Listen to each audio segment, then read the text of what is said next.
how I taught my dog to Hold. an object. Step 1, place an object by your dog's mouth.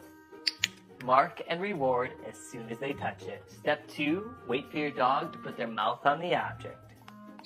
Step 3, let your dog hold the object momentarily. Step 4, introduce the verbal cue, Hold. right before your dog takes it. Yes.